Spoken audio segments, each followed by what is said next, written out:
PCRC service to the nation. bí tán bá pè ní orí ló máa ń wúro.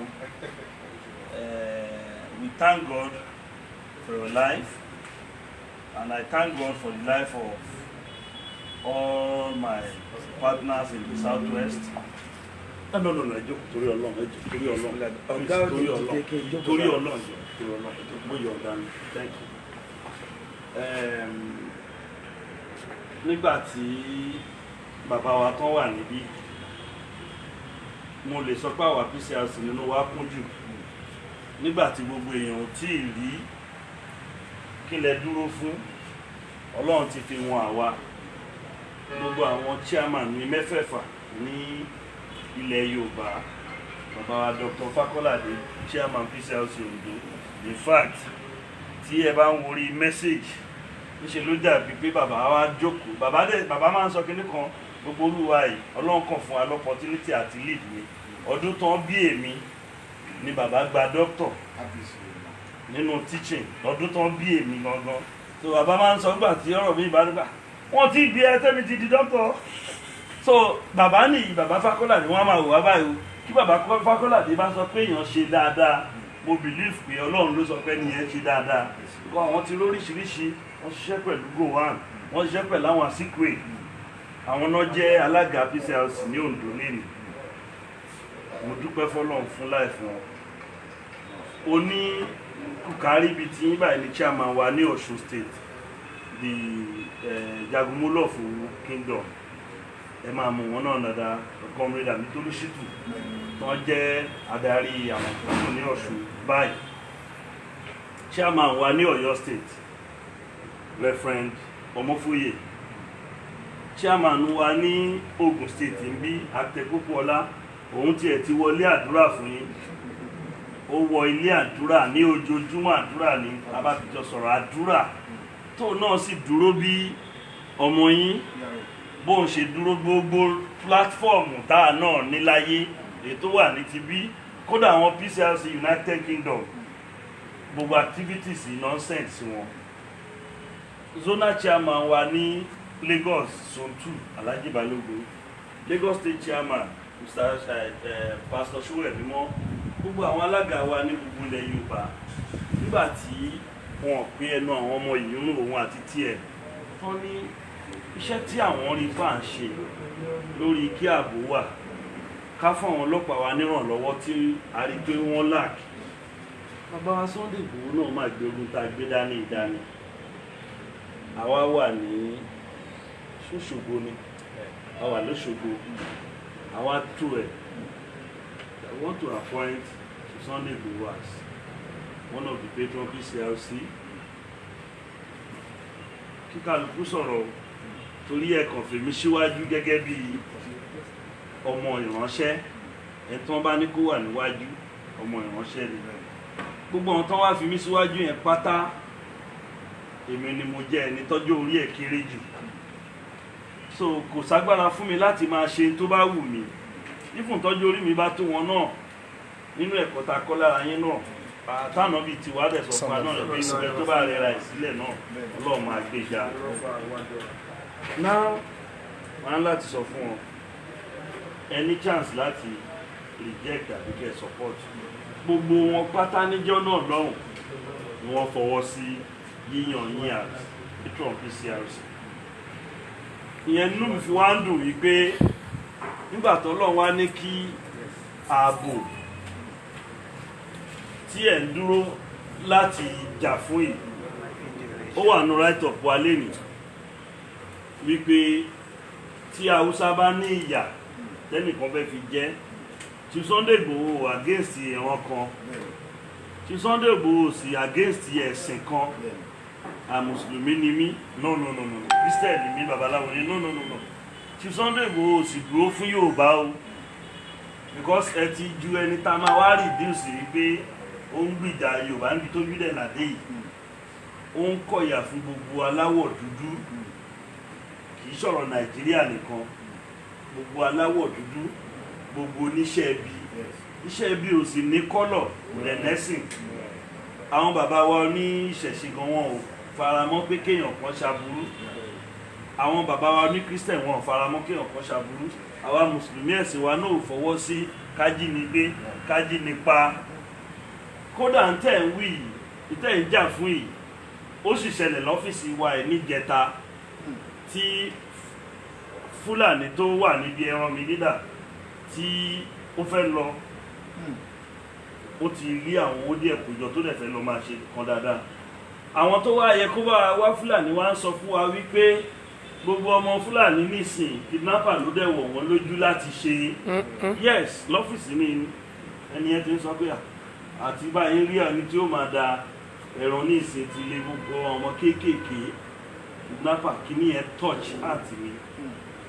Èèyàn kan sẹ́ndí fídíò kan sí mi ní àná tó bà yín nínú jẹ́, tí wọ́n mú obìnrin tó jẹ́ èèyàn ńlá tí wọ́n sì ń bá ṣeṣekúṣe, wọ́n tún wá ní ẹfọ́ntì láti máa ṣó ẹ̀ ní fídíò.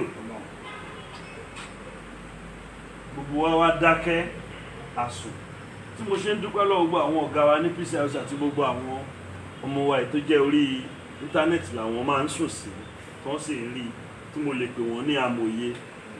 Torí kò bá dáa o ká sọ pé iṣẹ́ tẹ̀ ń ṣe lásìkò tẹ́ gbé lọ́wọ́ sìn láwa ṣọpọ̀ àṣẹfẹ́ reward, àwa fẹ́ sọ pé a fẹ́ lọ wá Chief Sunday Igboho lọ. Gbígbàlẹ̀ tó ń gbà á sílẹ̀ yìí ká dúpẹ́ lórúkọ Peace House. Ṣùgbọ́n tiwa ò rí bẹ́ẹ̀. Ìrìn àjò yẹn ti bẹ̀rẹ̀ bí ọdún 3 lénìí. Tẹ́ẹ̀sì fi ìfẹ́ gbà wá, kódà nínú ìfẹ́ yẹn èyí tó dùn mọ́ mi jù níjọ́ tá wà nílé yín tó yẹ pé sàtífíkẹ́ẹ̀tì wa la bá nígbàlejò kọ́kọ́ wọlé yóò kọ́kọ́ rí. Ẹ̀rípéjọ́ náà ni mo débẹ̀ nígbà táwọn tá a bá ní agbémọ́tò sí àmú nínú ilé tiwa ń bí. Mo sì sọ fún yín lọ́wọ́ kan náà lẹ́sìn wọ́ọ̀lù gbogbo wọn pé wọ́n bá ti ń gbé mọ́tò àwọn onílé nìyí o. Lórúkọ gbogbo àwọn alága wa tàjọ fọwọ́sowọ́pọ̀, nítójú ọlọ́pàá ń rí náà ni ẹ rí yìí o. Ìyàtà fi ń jẹ àwọn ọlọ́pàá wa náà lélẹ́yìí o. Tí kì í bá ṣe pé Ọlọ́run gbẹ̀yìn kalẹ̀ tó dẹ̀ ti yọ òṣì kúrò lọ́dọ̀ yín, tí ó sì jẹ́ kẹ́ bẹ̀rù kankan ju agbára Ọlọ́run lọ. Tọ́lọ́pàá bá fẹ́ gbé ìgbésẹ̀ yìí náà, bí ìpè bá wá láti ibì kan yóò padà ní. Ṣùgbọ́n ilé ìtẹ́ ń ṣe yìí, kódà tó bá yẹ pé ń ṣe ni oríṣiríṣi attempt ló ti lọ tààmù. Ẹjẹ́ adáwó fún bóyá owó ló ń wá, ẹjẹ́ àpèká bá sọ̀rọ̀ bóyá ó fẹ́ gbà nǹkan lẹ́nu. Gbogbo ẹ̀ náà la rí. Wọ́n bá fẹ́ ṣèmí àwa náà sọ fún wọn pé ó fẹ́ yín ọjà ní kò sí tó fẹ́ gbà lọ́wọ́ yín. Mo wá ń dúpẹ́ pé tá à ń sọ ó bá mu o. Mo lè sọ kí gbogbo ayé máa rí wọ́n wò wá báyìí. Chief Sunday Igboho ní nǹkan kan ṣe láti gbógun ti Fúlàní. Chief Sunday Igboho sì gbógun ti Haúsá. Chief Sunday Igboho gbógun ti Ìgbò. Chief Sunday Igboho sì pè fún ogun ní orílẹ̀-èdè Nàìjíríà. Ṣùgbọ́n nílẹ̀ Yorùbá báyìí torílẹ̀ náà ti ń kẹ́ṣọ́ ròde. Gbogbo àwọn ajínigbé kì í ṣe ọ̀rọ̀ oní Fúlàní nìkan ni struggle tó wà nílẹ̀. Gbogbo ajínigbé ìrántí bá jẹ́ àti Ìgbò, torí àwọn ọlọ́pàá wa lọ́sùn mo tó fẹ́ fi lé ètò ilé tísà. Àwọn ọlọ́pàá wa lọ́sùn bí ọdún 2 ní ìsìn tá à ń pé Fúlàní gbogbo ẹ̀, wọ́n pàréèdà àwọn Ìgbò náà tán dẹ̀ nígbà tán ti mọ̀ pé Fúlàní ló kú gbé iṣẹ́ burú ìlú Ìgbò náà wá lọ ṣe ajínigbé, òun náà wá wọṣọ Fúlàní. Àwọn Àmọ̀tẹ́kùn àti àwọn ọlọ́pàá wa mú wọn lọ́sùn. Wọ́n wá rí wípé nígbà Ìgbò náà rí pé tó dẹ̀ ń ta lélẹ̀, òun náà bá wọṣọ Fúlàní, òun náà bá mọ̀pá lọ́wọ́, kò ní wàá mọ ẹ̀ka lẹ́ẹ̀káàárọ̀. Ìyẹn ni bẹ́ẹ̀ ni, ìyẹn ni ẹ̀bẹ̀ tẹ́mi fẹ́ bẹ̀ gbogbo àwọn ọmọ ìyá wa Haúsá, àwọn ọmọ ìyá wa Fúlàní. Ẹ rí wípé tí àwọn náà, mo tún sọ lórúkọ Chief Sunday Igboho, tí Haúsá Fúlàní náà bá kóra wọn jọ báyìí wípé àwọn náà wá fẹ́ gbé ogun ti gbogbo ẹni tó fẹ́ borúkọ ìran wọn jẹ́.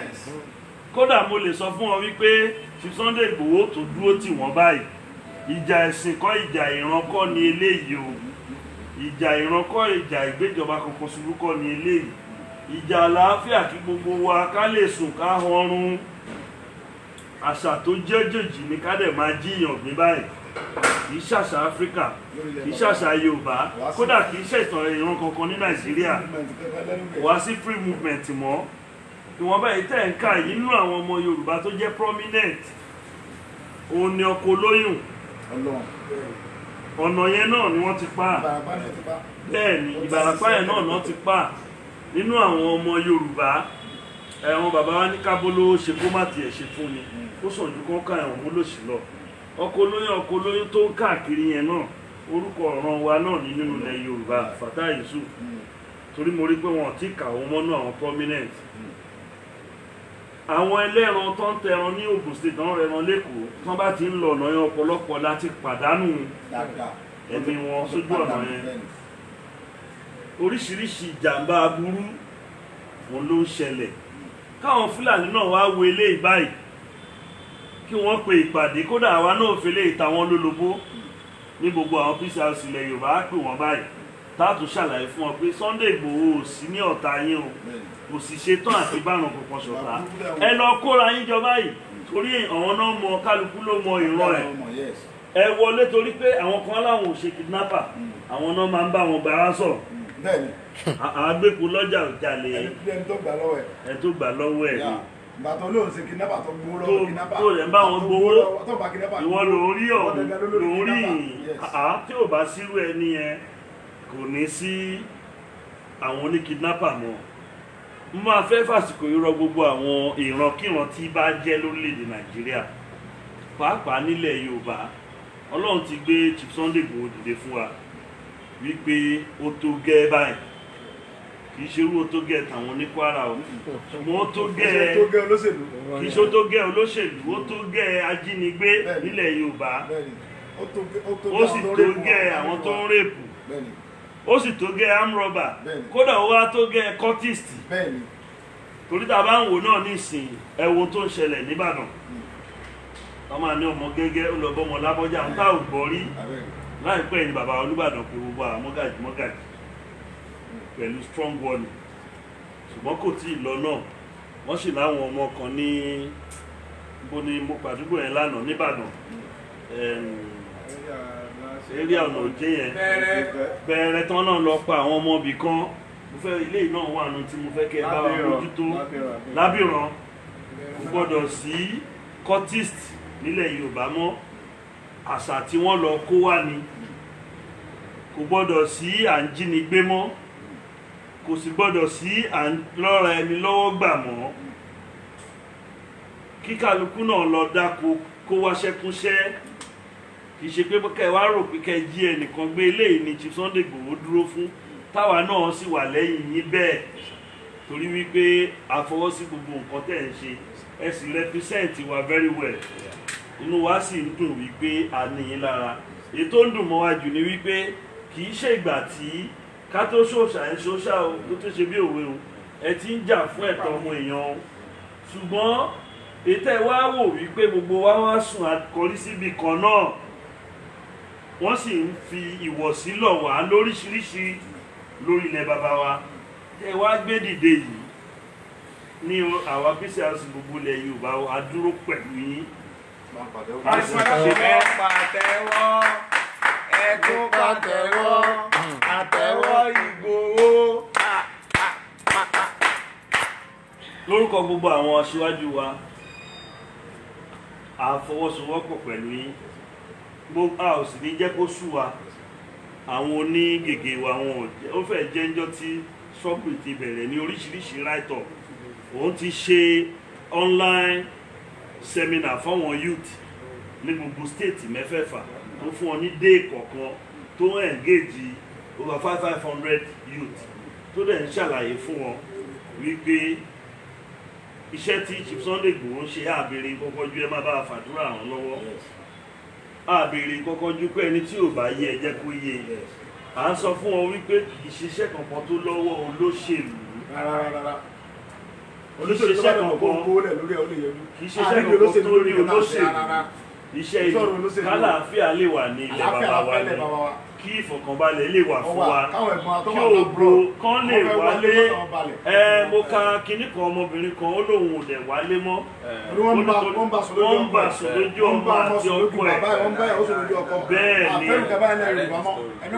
ó ní tí kì í bá ṣe ẹ̀sìn wọ́n lè wálé because ó náà wọ́n dẹ̀ ń lọ wọ́n dẹ̀ bu yẹ̀pẹ̀ lọ́wọ́ bẹ́ẹ̀ ni wọ́n bu yẹ̀pẹ̀ pé àwọn ò dẹ̀ ṣe àwọn ò débí mọ́ mo ń travel lọ níjọ́ kan náà mo rí èèyàn kan àwájọ jókòó lẹ́gbẹ̀ẹ́ ara wa ó láti mú pọ́ọ̀sì ẹ̀ jáde adúró ní Dubai òun lọ sí France èmi lọ London ó wá ní aláàjì ẹ̀rù pọ́ọ̀sì mi bá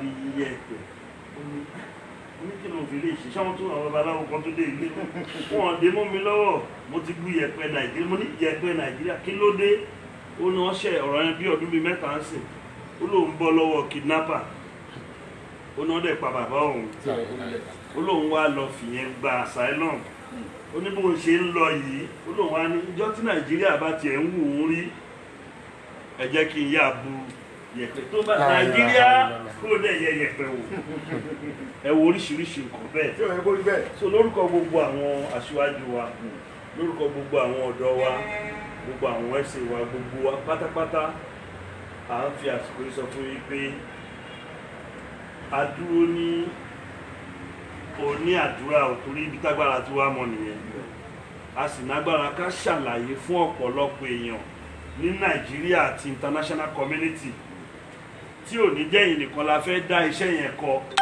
ibi táyìn bá tiẹ̀ ti ń ṣe jagunjagun yẹn àwa ṣetán àti máa kéde kílẹ̀ dúró fún gbogbo ayé àti dúpẹ́ gbogbo response tá à ń rí gbogbo tó bá ń trend báyìí tẹ bá fi máa rí 100 níṣe ni 60 máa jẹ́ kán ṣépè fúnra wọn kí 40 máa ṣàdúrà bọ́ lórí gbogbo tí wọ́n ń jù tá à ń rí ṣe ló jẹ́ pé àdúrà kódà gbogbo àwọn ìran míì kódà àwọn ọ̀gá wa tí wọ́n jẹ́ Haúsá àwọn ọ̀gá wa tí wọ́n jẹ́ Fúlàní wọ́n ń ṣe àdúrà fún yín wípé orúkọ ìran wọn kódà ilé national service lẹ́ ń ṣe we like it or not lẹ́nìí President Muhammadu Buhari lọ́lọ́run pè ní olórí orílẹ̀-èdè Nàìjíríà Fúlàní ni kódà ẹ̀ ń ṣe ìrànlọ́wọ́ fún ìran president wa ni ẹ̀ ń ṣe ìrànlọ́wọ́ fún orílẹ̀-èdè wa ni because nígbà tá a bá ti lè rí wípé àwọn kan fẹ́ ba ìran olórí orílẹ̀-èdè wa jẹ́ iṣẹ́ ńlá lẹ ṣe a wà pẹ̀lú yín ní àdúrà a wà pẹ̀lú yín ní gbogbo bíi tí agbára wa mọ a ò sì ní kúrò Ọlọ́run á dẹ̀ bá fún yín ní ogun yẹn ṣẹ́tọ́ máa sọ pé ní ilẹ̀ Yorùbá o ajínigbé ó bá dìtàn alọ́nilọ́wọ́gbà ó dìtàn pípa ni fọwọ́ lágbàní lójú ó dìtàn adigunjalè ó dìtàn cultist àwọn ọ̀dọ́ náà nìkan ṣe mọ́tọ́ máa ní wọ́n máa ṣe interview fọ́dọ̀ mi iṣẹ́ wo ló ń ṣe á ní ààyè iṣẹ́ wo ló ń ṣe á ní ẹyẹ commissioner of police wa níbi tiẹ̀ wá tiẹ̀ gbógun bẹ́ẹ̀ náà ṣe gbé yìí òun á gbógun ti àwọn onícultist yẹn ẹ bá ń wo ẹ̀kú wà lórí platform wa almost every week ní ìtìní CPI Edward Ajogun ló ń gbé ogun tí ló ń succeed nínú kíkẹ́ ọwọ́ àwọn ọmọ oní cultist bọ̀dẹ́ máa ń ṣe interview pé iṣẹ́ wo ni wọ́n ń ṣe ọmọ Yorùbá sọ pé cultist iṣẹ́ inú cultist níṣẹ́ wọn èwo ní tiẹ̀ a ní ẹyẹ èwo ní tiẹ̀ a ní bùkà a sì ń gbọ́ kínní ìtẹ́lẹ̀ wípé iléèwé náà ti ń ṣe o iṣẹ́ wo ló wá ń ṣe carpenter iṣẹ́ wo ló ń ṣe bricklayer ẹyẹ àti bùkà so ẹ bá bójútó ọ̀kan ọbẹ̀ yẹn náà Ọlọ́run á fún yín ṣe bá a ṣe ń ṣètà yẹn ẹjẹ́ àtúnṣe inú ilé náà ṣe rí gbólóhùn yín nìkan oníbi tó ń rìn dé ẹ jẹ́ kó máa jáde náà wípé kì í ṣe Fúlàní ohun gbogbo ọ̀daràn ni o àwọn ọmọ tiwa náà tán wá jẹ́ oníkọ́tìsì oníṣẹ́ ẹbí kan máa sun àsùnpara o kí kò ní bàjẹ́ fún bàbá mi bá a ṣe ń nawọ́ sí Fúlàní ajínigbé ọmọ Yorùbá náà tó bá ní kọ́tìsì ló ń fẹ́ yàn láàyò òun náà lè bá a gbélé Yorùbá ojú òní tí àṣeyọrí lè máa ṣe. mo fẹ́ ka àwọn èsì díẹ̀díẹ̀ kan lórí àwọn ẹ̀rọ ayélujára wa lónìí nígbà tá a ju àwọn right of yẹn on Ogun Compatriots where we have the top-notch officials of Ogun State government on that platform. èèyàn kan ṣe àdúrà ó ní Sunday Igboho ò ní ṣubú dànù àmín.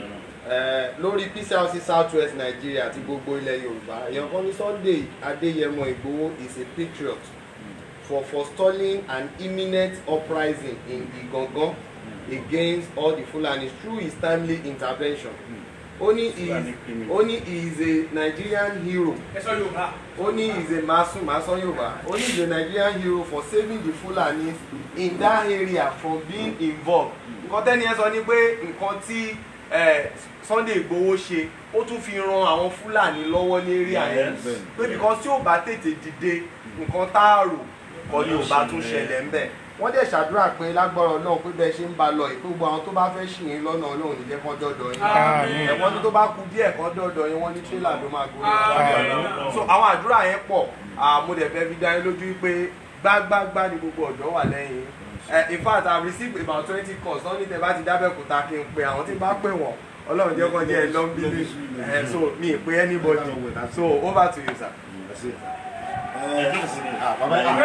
Àbájẹ dúró sábà pé gbàtẹ́ mi sọ̀rọ̀ ẹ̀yìn mi dòkò ẹ̀yìn dúró ẹ̀yìn sọ̀rọ̀ ni mo dúpẹ́ lọ́wọ́ Ọlọ́run àdẹ̀dúpẹ́ lọ́wọ́ ẹgbẹ́ PCRC ti gbogbo ìpínlẹ̀ Ògùn pátápátá ti gbogbo ìpínlẹ̀ Yorùbá lápapọ̀ Ọlọ́run jẹ́ kí ẹgbẹ́ náà bàjẹ́ Ọlọ́run bá tí ó gbé síbẹ̀ fún wa bàbá wa Ọlọ́run ni mo ń kó mẹ́ Ọlọ́run dẹ̀ máa bá a dúró tì àdúpẹ́ gan mo dúpẹ́ gbogbo ọmọ Yorùbá dẹ̀ dúpẹ́ lọ́wọ́ yín gẹ́gẹ́ bí àdúró tì tí náà because ọlọ́mọ balẹ̀ Yorùbá jẹ́ ilẹ̀ Yorùbá ó múmú ní àyà tèmi púpọ̀ torí pé mo kọlà Yorùbá dẹ̀ ní tí lè bá bàjẹ́ tán èyí jùlọ máa ń dà owó tó kàn mí jùjù gan ní ilẹ̀ Yorùbá àwa nation Yorùbá ni wá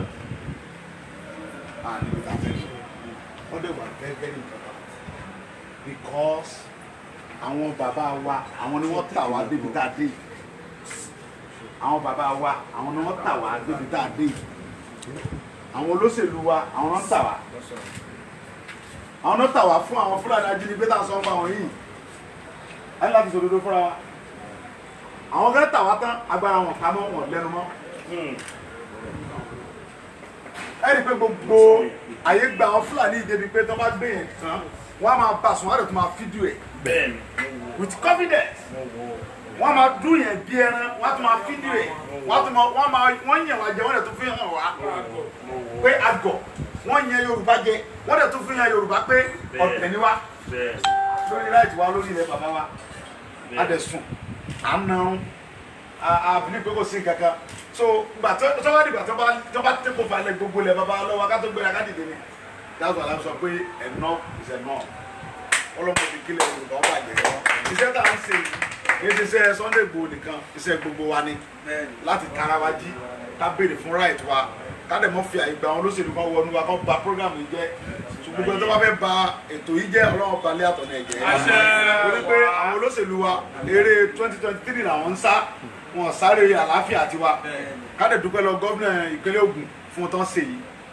wọ́n proud wọ́n fi hàn yí pé àwọn nífẹ̀ẹ́ àwọn táwọn ń ṣe gómìnà lé lórí because tí wọ́n bá nífẹ̀ẹ́ àwọn tó ń ṣe gómìnà lé lórí wọn ò ní sọ yí pé kódà ìwọ yàtọ̀ fún Sunday Igboho anybody tó bá mọ̀ láti ní agbára láti support Sunday Igboho láti bá wọn lé gbogbo àwọn Fúlàní ajínigbé apani tó ń ṣe jàǹbá ní ìpínlẹ̀ Ògùn àwọn welcome everybody láti wá fún àwọn family àwọn ní àlàáfíà irú gómìnà tá à ń fẹ́ nìyẹn náà irú àwọn tá à ń fẹ́ lólórí wa nìyẹn irú àwọn gómìnà tá à ń fẹ́ nìyẹn because ó wò ó pé táwọn bá ní ká dá kíní dájọba àwọn ọ̀nà tí kíní yẹn ń gbà ó ti ń pọ̀ jù so a lè dá dọ́lọ́pàá a ní láti support wọn láti ràn wọ́n lọ́wọ́ so fún di èyí Ọlọ́run ní jẹ́ pé ìpínlẹ̀ wa abẹ́ ilẹ̀ Yorùbá ó bàjẹ́ lápapọ̀ Ọlọ́run dẹ̀ ní balẹ̀ àtọ̀nẹ́ wa jẹ́ mo fẹ́ kí gbogbo ọmọ Yorùbá ká